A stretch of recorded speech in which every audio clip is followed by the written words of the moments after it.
Rome, St. Peter's Basilica. The heart of Catholicism has been beating here for 2,000 years. From the Eternal City, popes address the whole world.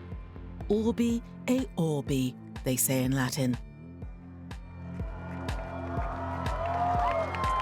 The very popular Pope Francis is currently in charge of St. Peter's and is the spiritual leader for more than 1,200,000,000 followers.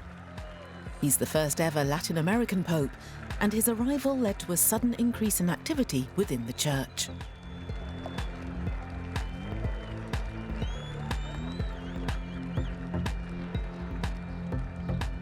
But the Pope is also a head of state, the state of Vatican City. It's a tiny enclave, but it ensures that the Holy See has a unique influence in the world.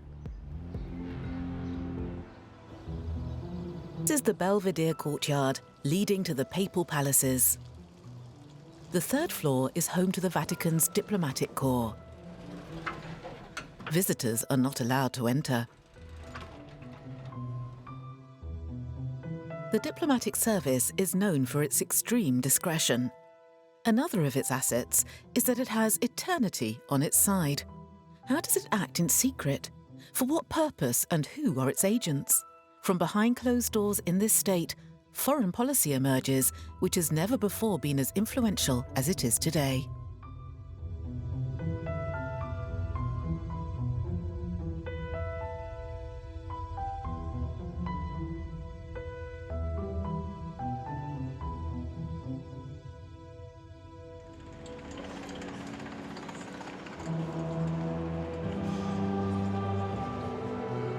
The consistory, which has just started this morning, is a ceremony convened by the Pope, during which he appoints his new cardinals. Selecting these men, his closest ministers, is no trivial matter. Dans quelques instants commencera la célébration. Nous sommes invités à accueillir l'entrée de la procession et du Saint-Père en évitant des applaudissements. The Sacred College of Cardinals is a powerful body. The 17 new members preparing to join it come from increasingly far-flung continents or countries. Pope Francis comes from the periphery, a word that has become his leitmotif. His cardinals also come from there.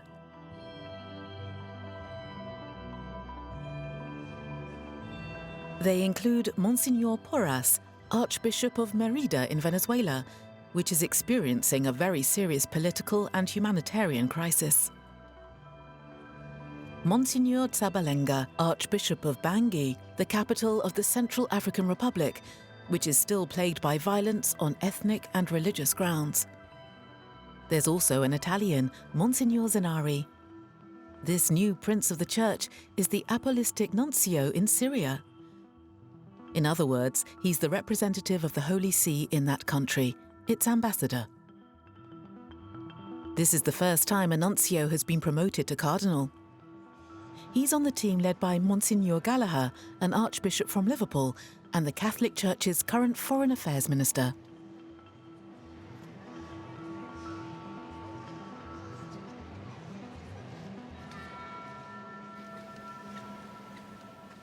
Pope Francis has placed the Vatican's diplomats at the top of the Church's organizational chart. At the top is the Secretariat of the Vatican State, the government body in charge of the Holy See's foreign policy. It's led by Cardinal Secretary of State Pietro Parolin, his deputy Monsignor Angelo Becciu, and Monsignor Richard Gallagher. All three are diplomats with the best possible training. They started their careers on difficult footing, involved in delicate negotiations about Venezuela, the situation in Cuba, ongoing dealings with Beijing, or the nuclear deal in Iran. These men work behind the scenes and rarely appear in public. Here, we see them alongside representatives of the Vatican State and the Italian government, commemorating the Lateran Accords. Signed on the 11th of February 1929 between Pope Pius XI's Secretary of State and Benito Mussolini, These accords restored to the Church the territorial autonomy it had lost in 1870. Ever since, the Church has had its own territory of 44 hectares, Vatican city-state. It is tiny, but it is very important, because it gives the Catholic Church complete independence. The Holy See is recognized by practically all of the countries in the world, and by the United Nations, in New York, in Geneva, in Paris, by UNESCO, and in other places as well. Being the only religion in the world to be organized as a state, the Catholic Church uses this advantage to make its position known on the most serious international crisis of our time, the civil war in Syria. We want to do all we can to show that we are close to the Syrians at this time of great suffering. The decision to promote Monsignor Zanari, the nuncio in Damascus, to cardinal is designed to strengthen the Church's influence in the search for political solutions to end this conflict. Cardinal Zanari has been there for 7 years and is very familiar with the situation. He is practically the only ambassador, or at least one of the very few ambassadors in Damascus, who can guide from within the initiatives that the Church must take on an international level to end this war.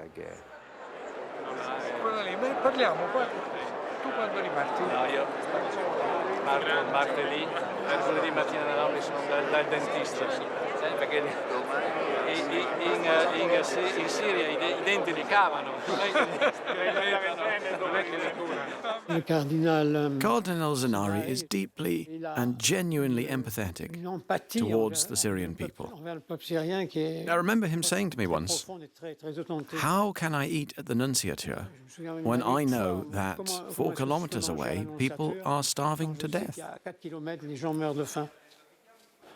It's a tradition of the Holy See. Nuncios always stay. They only leave when they're driven out. And it's a good tradition. As long as we're not driven out, if we can stay, we will, so we can witness what's happening.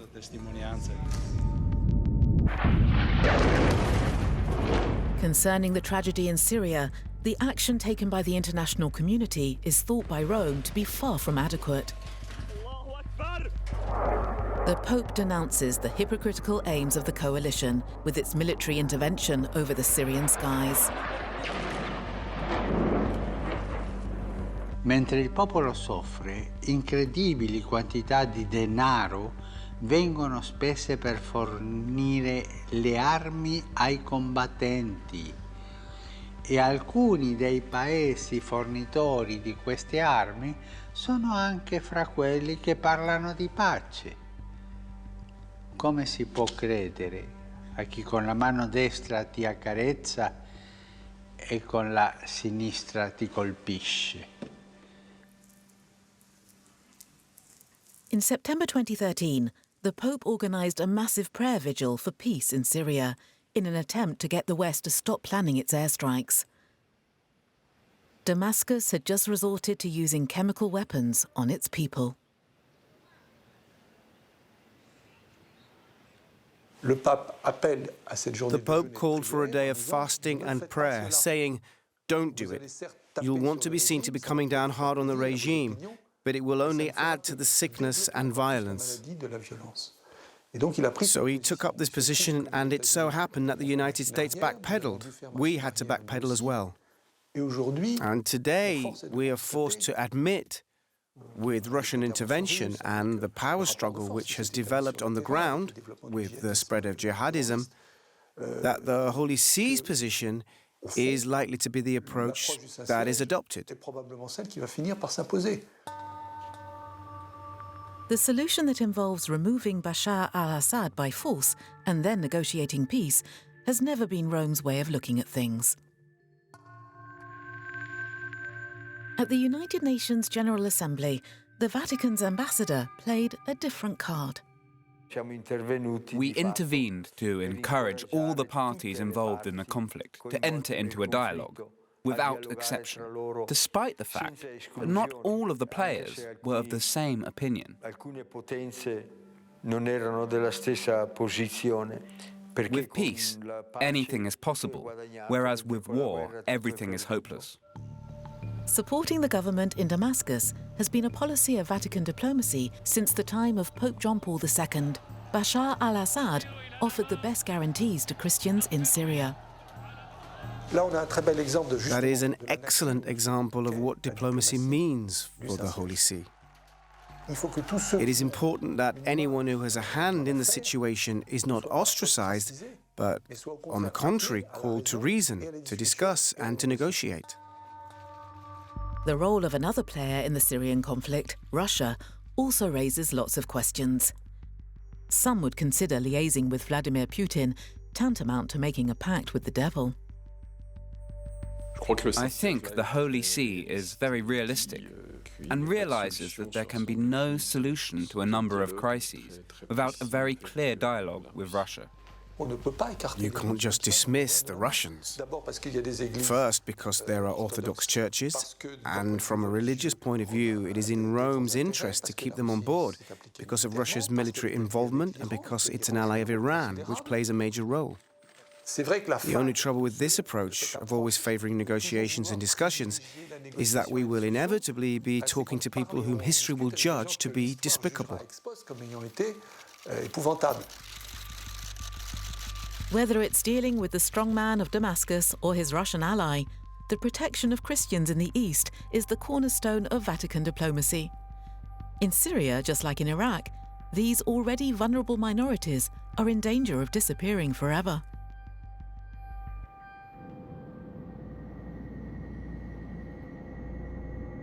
The exodus of Christians from Iraq is being tackled head-on by people such as Monsignor Golnisch, the prelate who runs L'Œuvre d'Orient, a French organisation offering support to these churches and their congregations.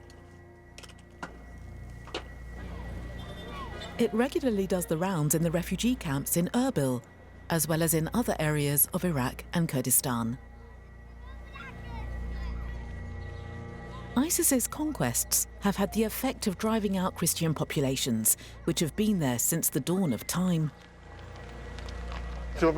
Still, it's unthinkable in the 21st century that the existence of a minority should be threatened like this. But Iraq's Christians might disappear, and that's that. We're supposed to do nothing, say nothing, and think nothing. Well, I think we should raise awareness and fight to make sure that it doesn't happen to Iraq's Christians. We'll do Batnaya as well, north of Mosul, which was apparently 90% destroyed.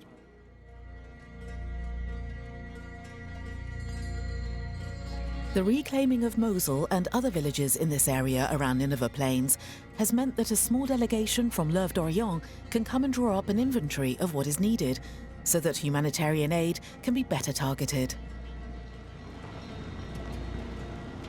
We are deeply concerned with giving Christians the option to stay put, because this is their country.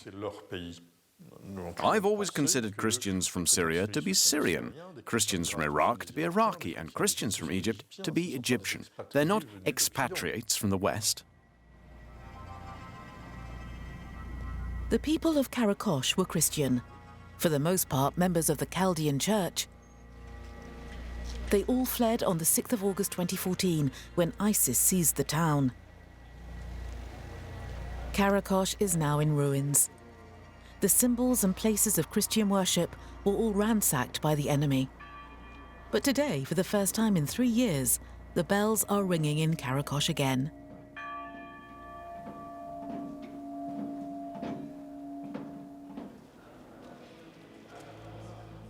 I never thought I would witness such scenes in my lifetime.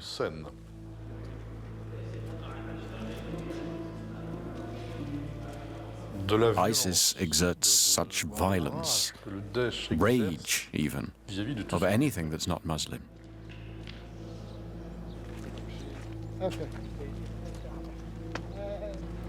أسامة بن لادن شعار داعش They destroy everything who's remember you by the good life. They destroy the humanities. That's what ISIS do.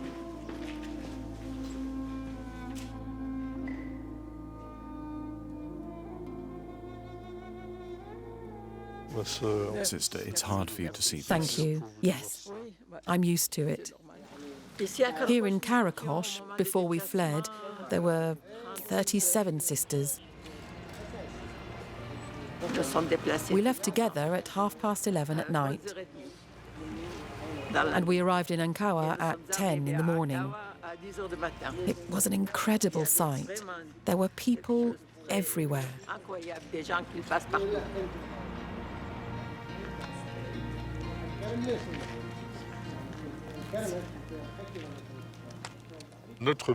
Our first challenge is to restore hope to the people. We have to start by making meaningful gestures to restore faith and rebuild the city.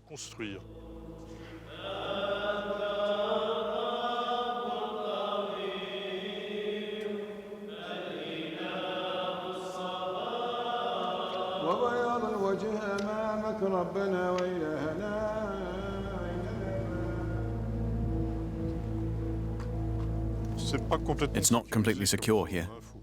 We have to be careful. Can't stay long.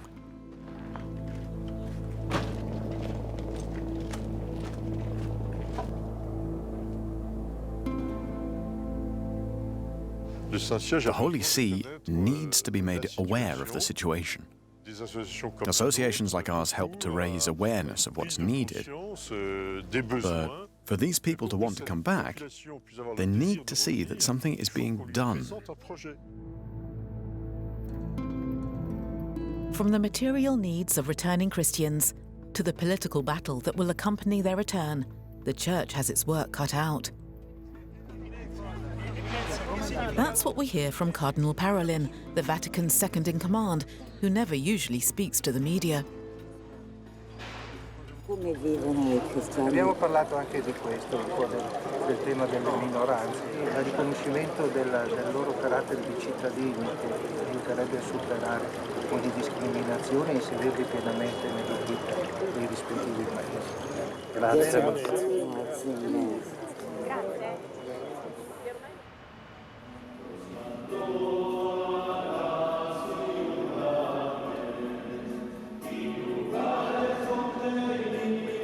Monsignor Gallagher, the Foreign Affairs Minister, is celebrating Mass. This Latin American congregation, or more specifically Chilean and Argentinian, is attending a Mass held to celebrate one of the most symbolic mediations of the 20th century.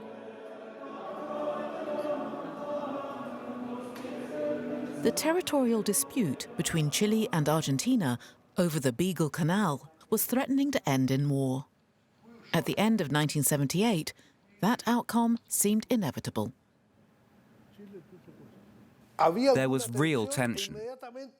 Our respective navies, armies, and air forces were preparing for war. So, the Chilean church under Cardinal Silva Enriquez and the Argentinian church under Cardinal Prima Testa went to see the new Pope, John Paul II, and asked for mediation by the Vatican to prevent war. This mediation was of great historical importance.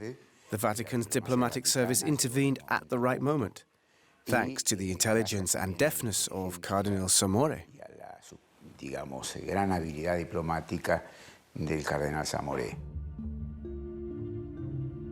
Cardinal Samori was the architect of a peace treaty, negotiated over the course of 6 years between the two countries. This mediation resulted in lasting peace, and the treaty was signed in 1984 by General Pinochet and President Alfonsin.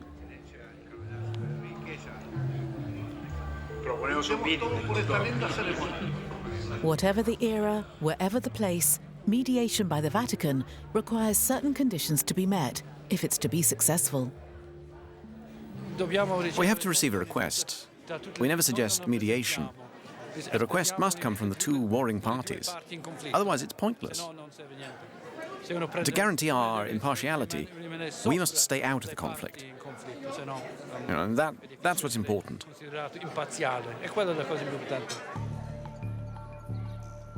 This expertise is taught in the famous school for nuncios, who are the Holy See's ambassadors.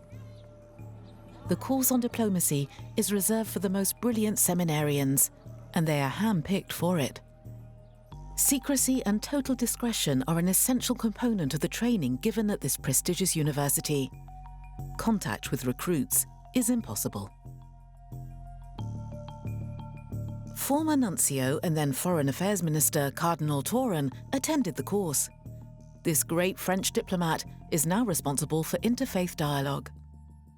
I am often asked, how can you be a priest and a diplomat? I say that I am first and foremost a priest. Diplomacy is a means used by the Church, but it is just a means to an end. The word that springs to mind when we talk about the men who administer this diplomacy is respect. It's a subtle form of diplomacy. What's good about the discretion is that you can mediate between two parties in the event of a conflict, without either party feeling under attack or at risk.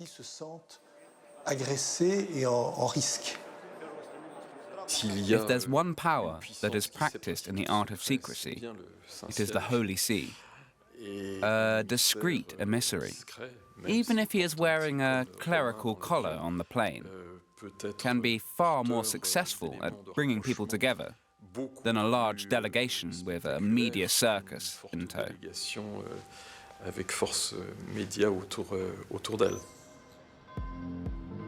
It may be discreet, but the Vatican's diplomatic corps is extraordinarily well informed because it has agents everywhere.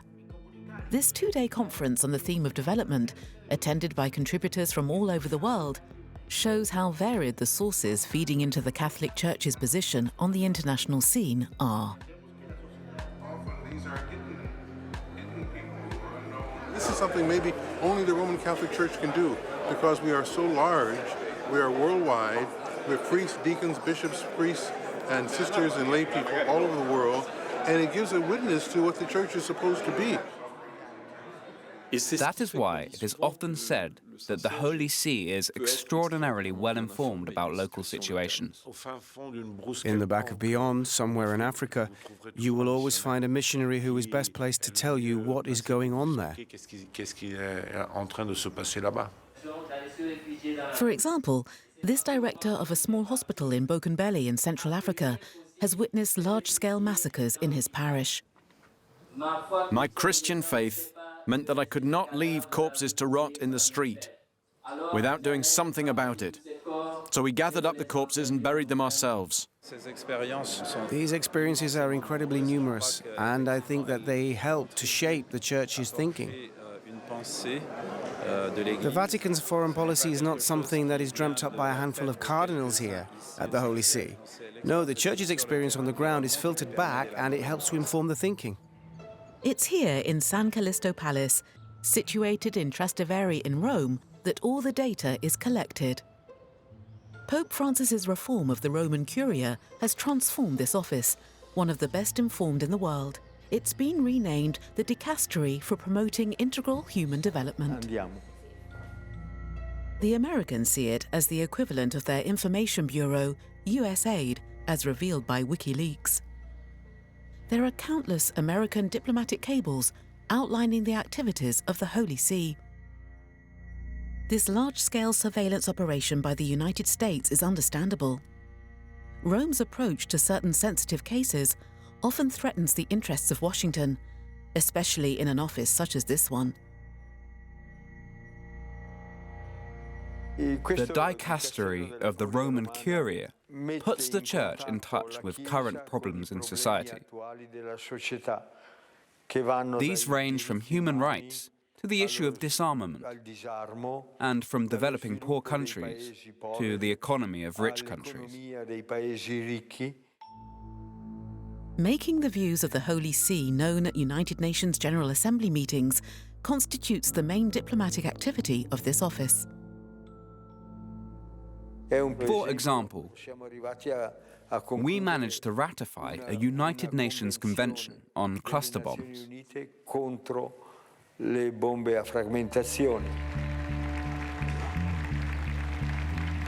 When the Pope addressed the UN General Assembly in New York on climate change, his creed was developed here in this office. Hay que afirmar que existe un verdadero derecho del ambiente. The Church has the advantage, with the leadership of the Pope. We can make a contribution that is much larger than our small Vatican city-state. We can use the influence of the Catholic Church. And I think that is unique in the world. The Pope doesn't shy away from this extraordinary capacity for intervention. For example, tirelessly campaigning to raise European awareness on the plight of migrants.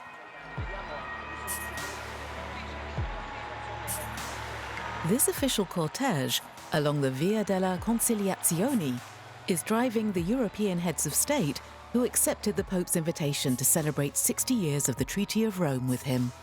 This European summit, held at the Vatican, is the first of its kind. L'Europa ritrova speranza quando non si chiude nella paura delle false sicurezze. L'Europa ritrova speranza nella solidarietà. It was an historic event to have a photo taken in the Sistine Chapel with the Pope and all the heads of state assembled in front of the Last Judgment by Michelangelo. All Europe's fears about religion seem to have been swept away that night.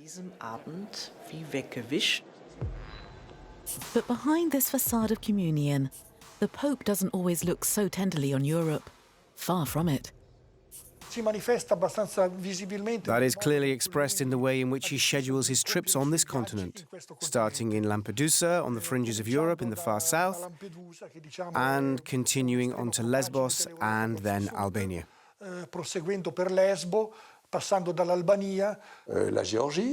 Georgia, Armenia, Bosnia, these are all places that seem peripheral to us, compared to our centres of interest in Berlin, London, Paris, Madrid, and many other cities. But that's where he goes. When he addresses Europe, he goes to Strasbourg to speak to the European Parliament and to the Council of Europe, because they are symbolic of European unity and do not just represent one country. He treats the European Union as an aging mother who needs to become fertile again. I think he's right. We need a reawakening. I don't think the institutional processes are very important to him, but the soul of Europe is important. He comes from the other side of the world, so he has a different view of Europe from those of us who became socialised on this European continent. But it's good for Europeans to be woken up by this view, which doesn't come from the past, with all the baggage that entails, with all its history and traditions, but which, on the contrary, is insistent and telling us you must act in the here and now. Non si può tollerare che il Mar Mediterraneo diventi un grande cimitero. Europe applauds, but doesn't change its policies.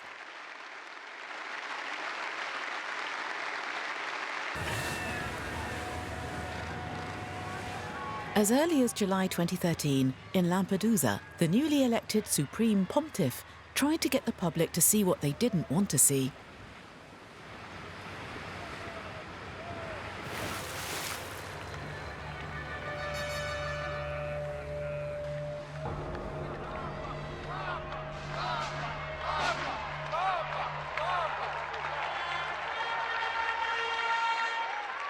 The Pope took every opportunity to break down barriers, such as here at a celebration on St. Peter's Square. It wasn't planned. What was planned was for the Holy Father to be accompanied to the foot of the stage, but not for him to invite the refugees up on stage. There ensued a short conversation with his assistant, who wasn't very keen for the refugees to go up on stage when normally the Pope is on his own. But the Pope is above all that. He gives out very strong signals, which say more than words. For the Church, a poor migrant is a human being. And a human being has inalienable rights that must be respected. You can't treat human beings as if they were parcels or cattle. Things escalated further when the Pope, on his return from the island of Lesbos, invited Muslim families on board the papal flight. Opinion in Europe was divided. It's the big question. Some people ask, why do we Catholics not just help other Catholics and leave it at that? But what do we do if someone is starving to death? Does it matter if they're Muslim or Christian? They're human beings, and we have to help them. Of course, there are people or groups who react negatively to the Pope's insistence on being welcome and open.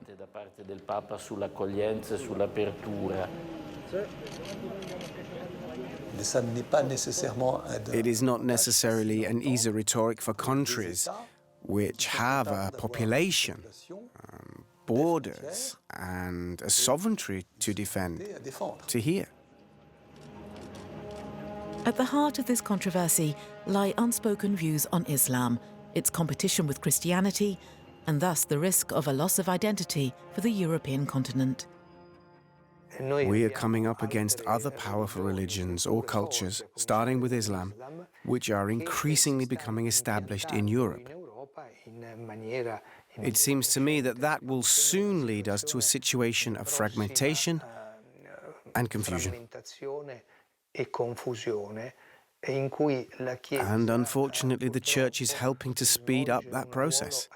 Pope Francis is adding to the confusion, not just in the Church, but in European politics in general.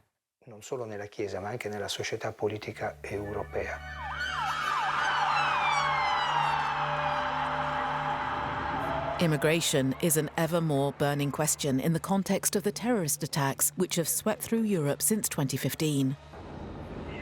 Despite that, in the eyes of the Pope, withdrawal and populism are not the antidote.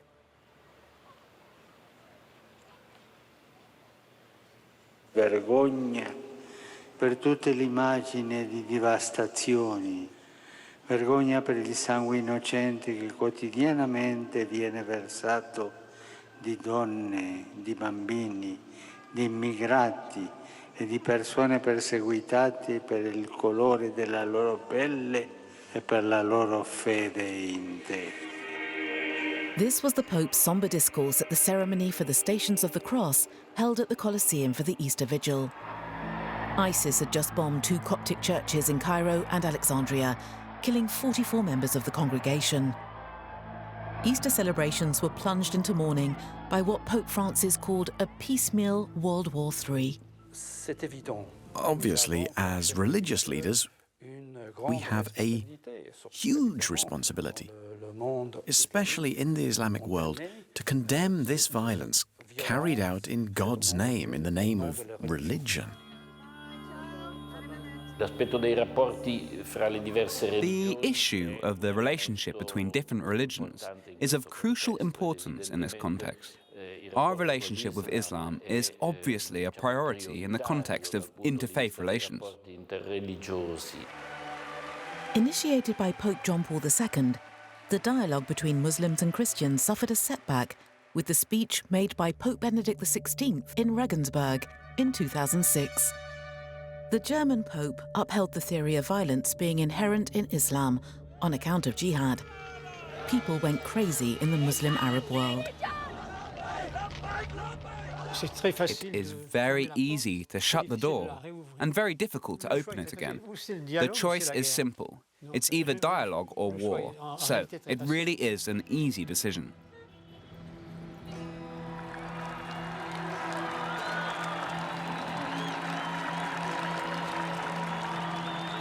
Despite the terrorist attacks, a high-risk trip went ahead in Egypt at the end of April 2017.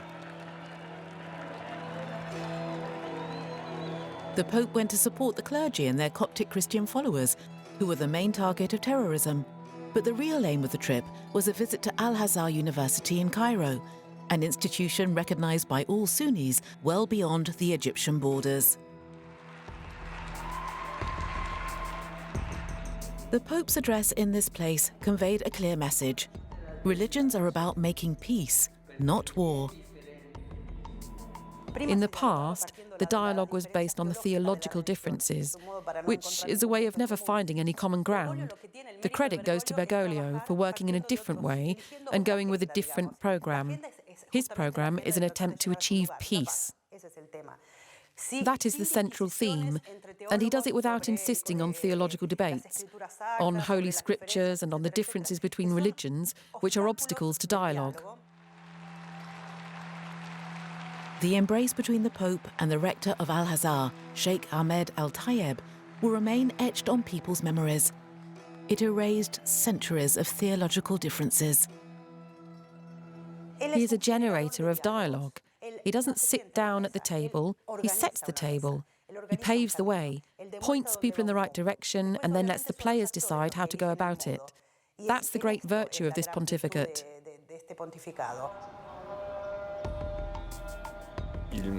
He puts down boundary markers, encouraging us to follow suit. He paves the way for dialogue, concrete action, common ground, and shared declarations. He encourages an exchange of symbolic gestures, rather than a touching of raw nerves.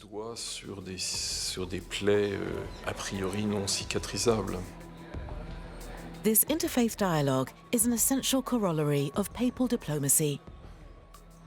And for onlookers, the visit to Cairo achieved that aim. I am sure the Pope's visit to Egypt will go down in history. He didn't just focus on the role of Egypt today. He brought us back to the history of this country and the stabilizing role this nation has played in the region.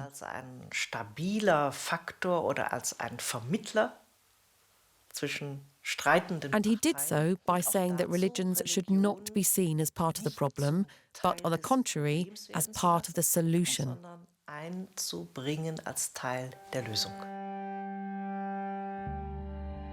To restore stability to this region of the world, the Vatican's diplomatic corps must take into account the role of other major powers, starting with Donald Trump's America.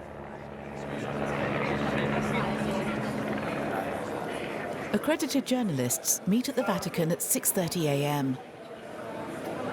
Donald Trump's audience with the Pope is the most eagerly awaited event of the current period.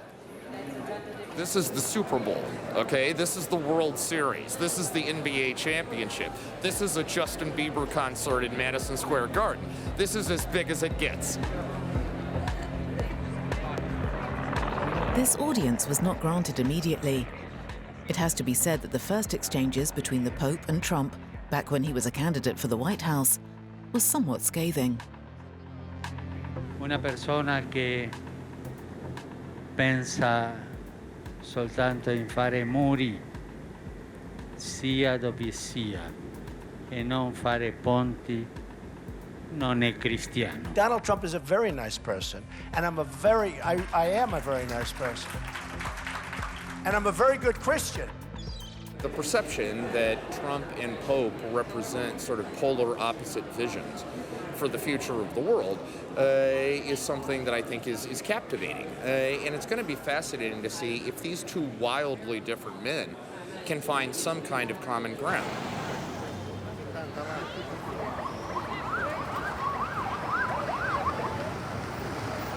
The president and his entourage arrived on time at 8:15 sharp. The audience shouldn't last long because the Pope has to be at St. Peter's Square by 10 at the latest to address the public. For the Holy See, the audience is a way of testing this new Republican president whose views are so opposed to his. A change of administration in a country always entails adjustments and adaptations. We need to use tact, patience and intelligence to find a way to initiate a dialogue adapted to the new circumstances. For the journalists, it's time to analyse images of the ritual of an audience with the Pope. After the greeting, followed by the official photograph, which shows the Pope looking stony-faced, other details of the audience hold the media's attention. The very formal attire of Melania and Ivanka Trump, the wife and daughter of the president, and the friendlier exchanges the Pope appeared to have with the former, a Catholic from Slovenia.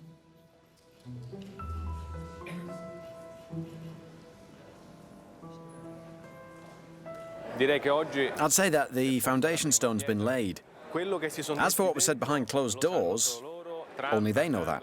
But as he left, Trump said to the Pope, "I'll remember what you said."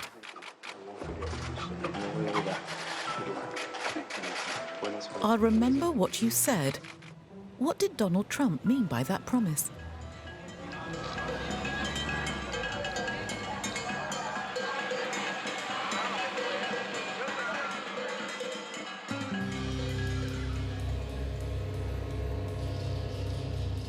It is to the Cuban capital, Havana, that President Trump's mysterious phrase, "I'll remember what you said," takes us, because he was referring to Cuba and its relationship with the United States. Cardinal Ortega is a former Archbishop of Havana and an unofficial intermediary between Havana, Washington, and the Holy See. A few months ago, a delegation of American senators came to meet him. There were 22 of them. They came to ask me whether the Holy Father could say just one sentence to the American president. Don't break off talk with Cuba.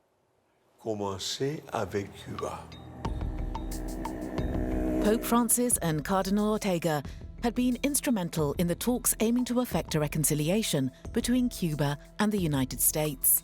Behind the scenes, they had carried out what remains to this day the most impressive mediation in the history of the Vatican diplomatic corps. Cuba's fate is something popes care deeply about. They've always strongly denounced the embargo. This is what Pope John Paul II had to say on Revolution Square in Havana in January 1998. Que Cuba se abra con todas sus magníficas posibilidades al mundo y que el mundo se abra a Cuba. Monsignor Ortega was there in the days of the Slavic Pope. It's true that the visit by John Paul II was seen by the Catholic Church in Cuba to strengthen the position of the Cuban nation. And as a result, leaders of the Catholic Church, starting with the Archbishop of Havana, who was soon made a cardinal, became credible interlocutors. It was Pope Francis who helped fulfill Pope John Paul II's prophecy for Cuba to be open to the world, and for the world to be open to Cuba. It all started on the 27th of March 2014, when President Obama visited the Vatican. Cuba soon became the main topic of conversation.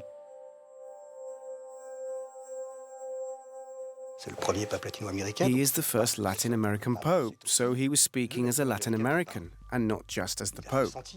He explained to Obama that after 5 decades of American attempts to isolate Cuba from Latin America, it was actually Cuba that was isolating the United States from Latin America, and that isolation risked being heightened in the coming months with the summits of the Americas, which, with the whole of Latin America, was preparing to boycott if Cuba continued to be the object of this American policy. In the context of these impending summits, the American president and the Argentine Pope made a pact to end this last bastion of the Cold War in the Atlantic. Several days later, the Pope summoned Cardinal Ortega, who was in Rome for an important ceremony. He assigned him the task of handing over a letter, signed by him, to the American and Cuban presidents, offering his support in the difficult negotiations between the two countries. He said, "You will be my messenger. I know you will have no trouble reaching Raul Castro. Reaching President Obama will be more difficult, but find a way. Find a way, and I will pay for your trip."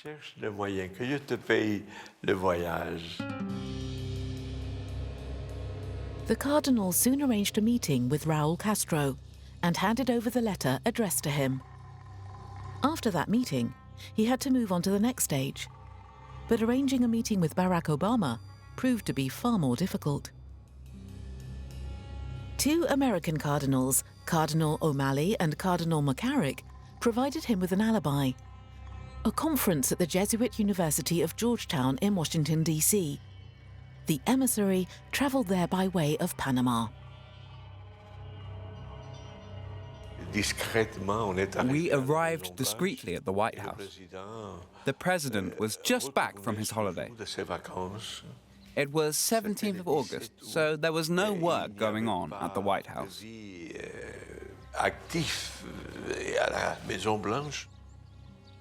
The American president was scared because the success of the mission depended on secrecy. He didn't want it to thwart the efforts being made. There could be no leak, and there was no leak of the negotiations entered into in March between Washington and Havana. The exchange of Cuban prisoners held in the United States for the last remaining American agent imprisoned in Havana was the most sensitive issue. It was in October, at the final meeting at the Vatican, that an agreement was finally reached. On the 17th of December 2014, at midday local time in Washington and Havana, the announcement was made. It was a total surprise. Good afternoon. Today, the United States of America is changing its relationship with the people of Cuba. In the most significant changes in our policy in more than 50 years, se ha podido avanzar en la solución de algunos temas de interés para ambas naciones. That same morning, both sides released the prisoners. Both heads of state stressed the role of the Pope, whom they personally thanked. His Holiness Pope Francis issued a personal appeal to me and to Cuba's President Raul Castro. Quiero agradecer y reconocer el apoyo del Vaticano y especialmente del Papa Francisco. Incredibly, this date was chosen to coincide with the Pope's 78th birthday. It was a birthday present for the Pope. The two negotiating teams were enchanted by the figure of the Pope. Enchanted. The result was the first visit by an American president to Cuba. On the pitch at the Estadio Latino Americano in Havana, a friendly match between the two baseball teams marked the start of a new era. It was an enchanting moment, a time of renewed confidence in a re-enchanted world. Un monde réenchanté. The first ever Latin American Pope and his agent in Havana had achieved the goal the Church had been working towards since the days of Pope John Paul II. The role of the Cardinal was very, very important. It would never have happened without his help, that's for sure.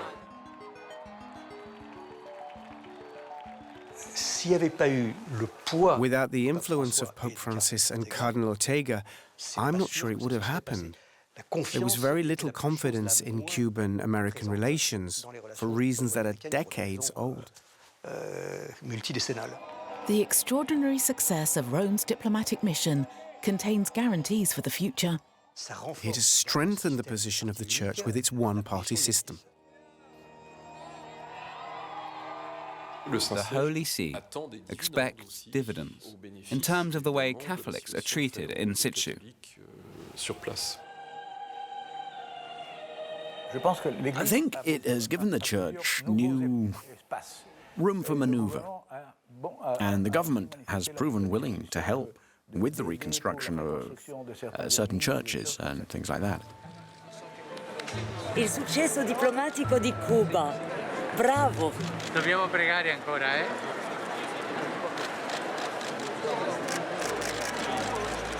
The Pope is right to continue praying. The sky has since darkened over Cuban-American relations. In Miami in June 2017, President Trump made a speech with distinctly anti-Castro undertones. For nearly 6 decades, the Cuban people have suffered under communist domination. He made a populist speech in his unpleasant style, using phrases from the 1960s. People didn't appreciate that language. For now, his words have not resulted in any actions. We just hope that the progress that has been made will continue, because I'm not sure that the new administration has the same understanding of just how important this is, but the Holy Father's commitment is certainly to further the integration of Cuba into the family of nations, and the reconciliation with the United States is an important part of that. And I was happy to be a part of the process. Very good. Thank you. The Church must face the risk of a step backwards and wait, something it's been adept at since the dawn of time. Cuba is proof of that.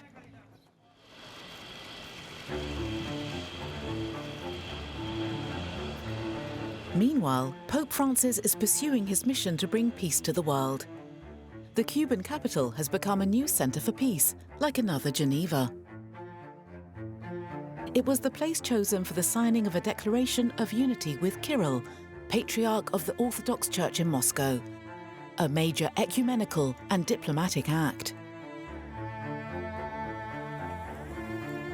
The Pope also visited Havana in September 2015 to prepare for peace negotiations with FARC in Colombia. His long journey to Colombia 1 year later was intended to make the process he had actively supported irreversible. These long-forgotten conflicts, these capitals excluded from agreements between nations, these countries and populations, whom he regards as having been ostracized by globalization, are constantly brought back into the frame by this first Latin American Pope. Choosing to begin Holy Year celebrations in the Central African Republic is the most striking example. On that day, he proclaimed Bangui the spiritual capital of the world.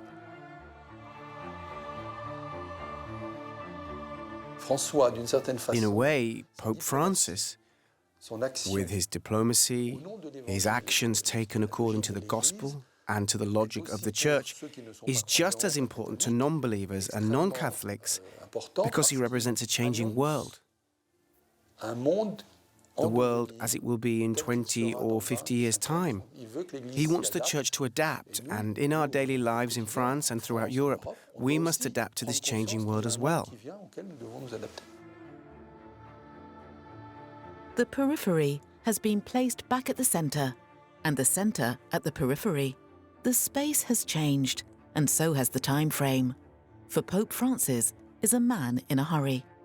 But the horizon extends far beyond this pontificate, and the Church continues to focus on the age-old issues that form the basis of its diplomacy.